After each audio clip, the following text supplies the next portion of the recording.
In this video, I'm going to show you how to download shaders for Minecraft Bedrock Edition. The first thing you want to do is you want to open up any web browser like you normally would. Then all you want to do is you want to look up the website MCPE Central right over here and go to the official mcpecentral.com website right over here. This is a free Minecraft website where you're able to find a bunch of shaders that you can go ahead and install. So here is the shader section on the top over here. So you can go ahead and select on it and then browse through all of these different shaders and find a shader that you would like to install. Now for this video, let's go ahead and install one of these shaders right over here. So what I really like is that they also give you like a bunch of lists as well. So there's a lot of great options over here. So let's go ahead and download this shader, for example. So typically it is going to give you an image of the shader itself, and then you should see a download link, and all you want to do is you want to press on it. Then it's typically going to redirect you to a page that looks like this. And you just want to go ahead and scroll down one more time. And you want to select over here where it says downloads, click on this link, press on I'm not a robot.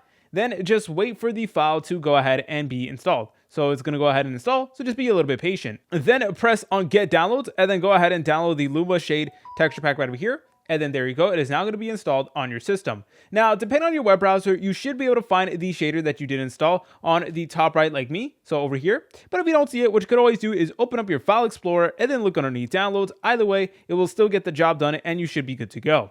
From this point on, you want to go ahead and click on the file right over here. So what I recommend that you guys do is actually drag and drop the file to your desktop right over here, because we're going to do some things to it. So what you want to do is you want to go ahead and right click on it, press on open with, and then you should see this option that says Minecraft for Windows. And you want to go ahead and select on that option right over here. Then afterwards, it is going to load into Minecraft precisely like this, and just wait for it to actually load in. Alright guys, so once you're here in Minecraft, it is now time to apply your shader. So what you want to do is you want to go ahead and press on settings right over here, go to the left menu and scroll down until you see this option that says global resources.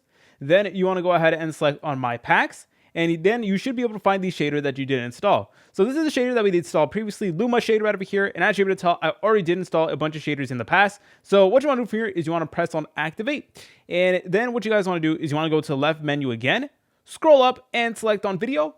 Then where it says graphics mode, you want to set that to vibrant visuals if possible, because vibrant visuals will make the shader significantly better. So select on vibrant visuals if you have that option. And then afterwards, you want to close out of the settings right over here. And you will notice that the graphics are going to be changed up. So all you want to do here is you want to go ahead and load into any Minecraft world or server. Alright guys, and as you're able to tell, our shader is now fully working and things look significantly better. If you guys found this video helpful, make sure to leave a like and subscribe. I'll see you in the next tutorial.